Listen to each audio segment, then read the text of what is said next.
Ce bijou du littoral ivoirien, 10 ans que j'ai découvert cet endroit. Et chaque fois que j'envoie des amis ici, j'envoie des personnes venir découvrir cette belle baie que vous constatez présentement. C'est pas loin de San Pedro, c'est pas aussi loin de Tabou.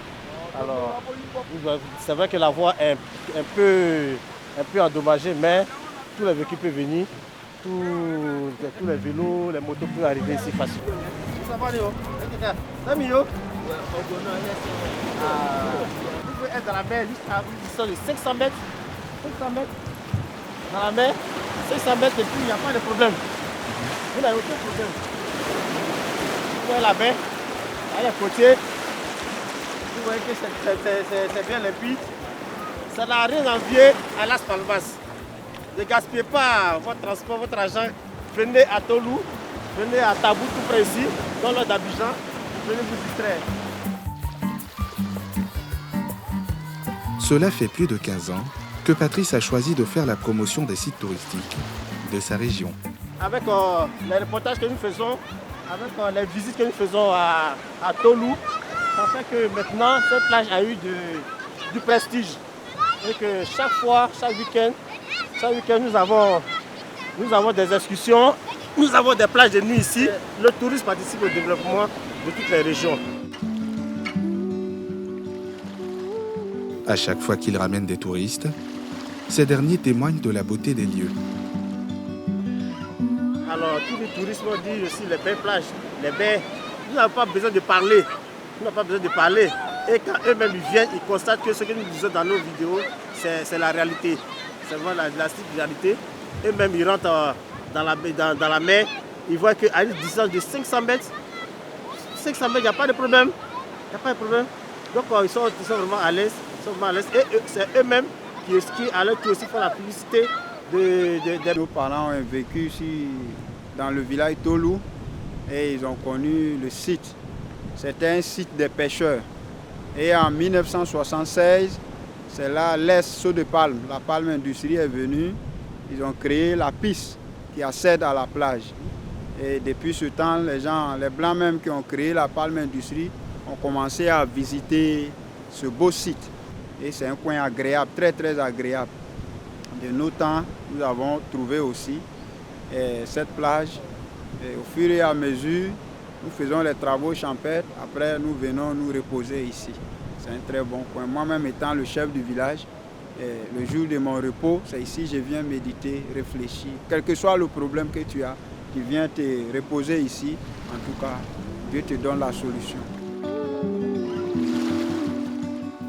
Encore préservée du tourisme de masse, la baie de Tolou a tout de même vu le nombre de visiteurs tripler ces dernières années. Une aubaine pour l'économie de cette cité de plus de 600 âmes. Ça a créé un grand changement.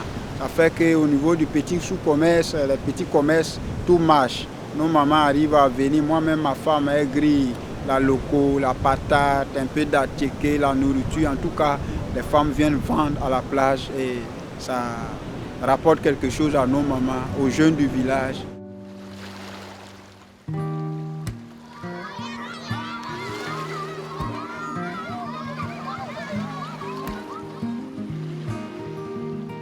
À part ces 2 bungalows non fonctionnels et ce maquis fermé toute la semaine, Tolou n'est doté d'aucune infrastructure d'accueil. Nous voulons que des partenaires, des investisseurs arrivent à Tolou et ils viennent visiter la plage et puis qu'ils viennent travailler. On a une forêt qui est là, une portion de terre, il y a une grande côte. Quand tu montes là-dessus, tu vois déjà, tu as une belle vue sur la plage de Tolou et nous voulons qu'ils viennent investir. Donc lorsqu'on a fait la localisation de ce site-là, il y a 7 hectares de terre qui est dans la plage de Tolou.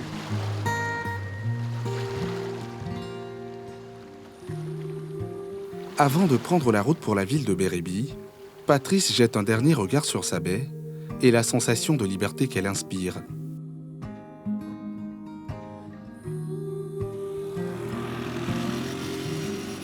Tolou n'est pas la seule baie qui enrichit la carte postale de la région de San Pedro. il y a une autre qui fascine Patrice. Pour la voir, il faut braver les difficiles voies d'accès de la région jusqu'à Bérébi. Cachent aussi des découvertes insolites.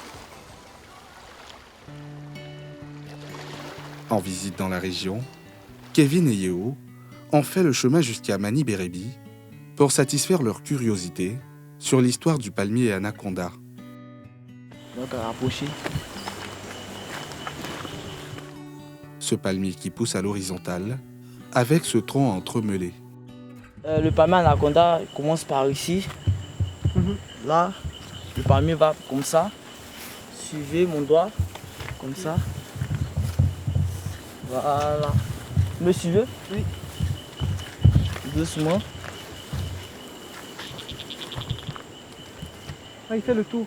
Fait le tour, le palmier fait le tour.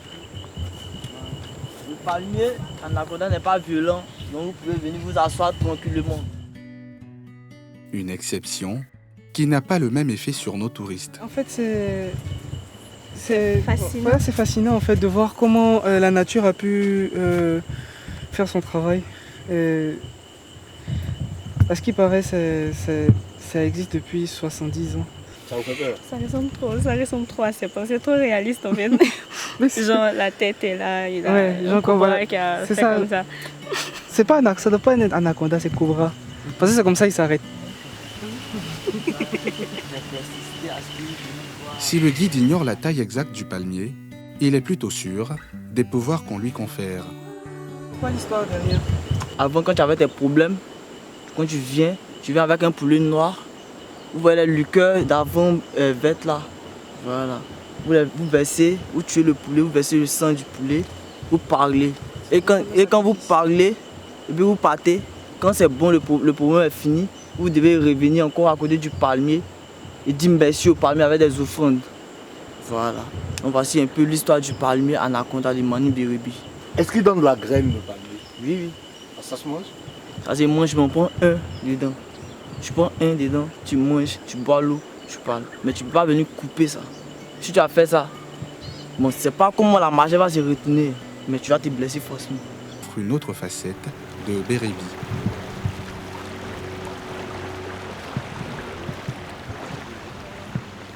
Au fil de ces 80 km, il se jette dans l'océan Atlantique.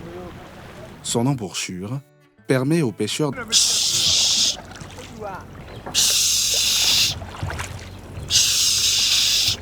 Dans cette rivière, il n'y a pas de crocodile, ni caïman, ni hippopotame. On a seulement des poissons, des écrevisses. Et ici, à ma droite, la forêt de but là, c'est une superficie de 13 hectares. C'est dedans se trouvent les singes. Les singes, eux, ne sont pas agressifs. Eux, c'est la banane, la mirabelle, la graine seulement, eux, ils demandent.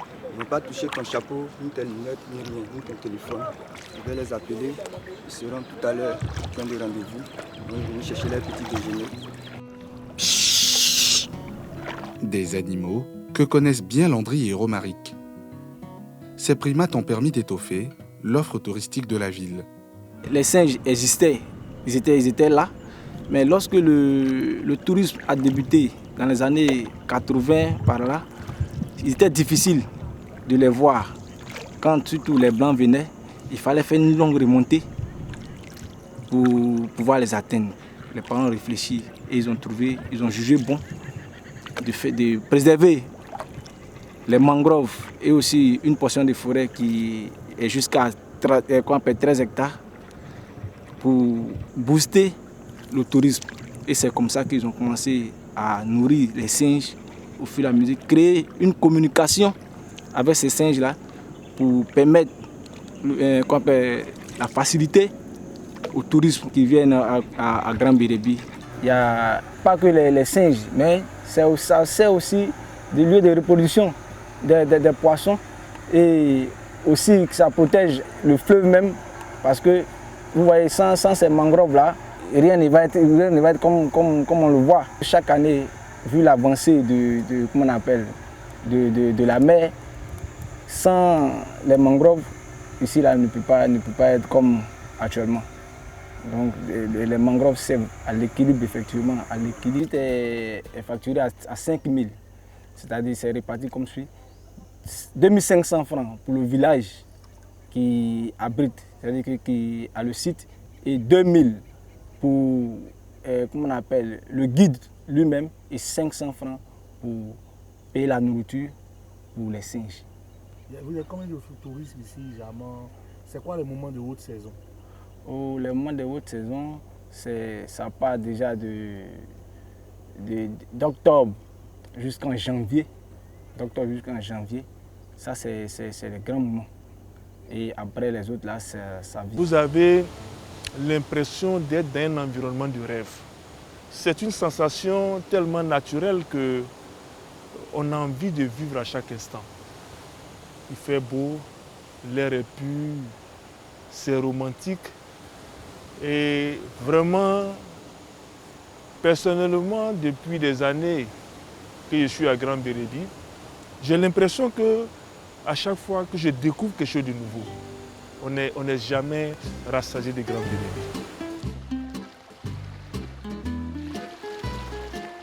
Le maire veut tirer le maximum de ce potentiel et faire de cette cité balnéaire une destination touristique de premier choix. On a l'avantage d'avoir des opportunités naturelles, je veux dire, non comparables. Il reste, à mon sens, à apporter ce surplus en termes de transformation. Et donc, il y a un boulot que nous comptons faire, aménager tous nos sites touristiques, aménager davantage nos côtes, mettre l'accent sur l'accessibilité de différentes zones, donc tout ce qui est voirie, pour accéder à nos mythiques sites, de sorte à ce que quand vous arrivez, au-delà de l'aspect naturel des choses, vous puissiez vous sentir dans un paradis. Au cœur de ces actions, la question du chômage des jeunes préoccupe. L'enjeu pour moi en tant que maire, c'est de lutter véritablement contre le problème du chômage des jeunes. Donc, pour moi, lutter contre le chômage passe par la promotion de l'industrie touristique. Donc l'enjeu en créant des conditions pour qu'il y ait des investissements additionnels dans ce secteur-là permettra de donner à nos jeunes beaucoup d'opportunités de travail. Et ça, on y croit. Déjà avec le peu d'hôtels que nous avons, quand on fait les statistiques, on a au moins 300 à 400 jeunes qui travaillent déjà dans le secteur touristique en Côte d'Ivoire. C'est déjà pas négligeable. Mais Oui, c'est un Français qui m'a formé et qui m'a dit, Monsieur Jules, tu es un guide. Si vous n'avez pas de site ici à Grand Bérébi, ça va vous poser beaucoup de problèmes parce que tu es un guide. Ce n'est pas les hôtels que vous allez guider, c'est des sites touristiques. Donc, bats-toi et cherche les sites touristiques et puis tu aménages, tu vas voir que vraiment les touristes vont venir à ces sites-là. À l'origine de ce décor, un phénomène naturel que l'explorateur a suivi par instinct. J'avais l'habitude de partir à Mans pour voir les cascades de Mans. Effectivement, ça m'a donné l'idée qu'à des rivières, il y a des cascades. Puisque c'est une rivière qui est à Mans, qui a des chutes. Donc ici, à Grand Bérébi, on a des rivières aussi qui a des chutes. Donc il fallait quand même aller regarder sur les rivières pour voir s'il n'y avait pas des chutes d'eau. Parce que moi, j'ai fait la descente de la Dodo en canoë. Vous voyez la cascade? En tout cas, vraiment, c'est génial. Donc quand vous arrivez, c'est des maîtres nageurs qui vous envoient là-bas pour voir sécurité. Voilà, donc tout à l'heure, vous allez voir, c'est les maîtres nageurs qui font tout ici, qui sécurisent les touristes qui viennent nager à la cascade.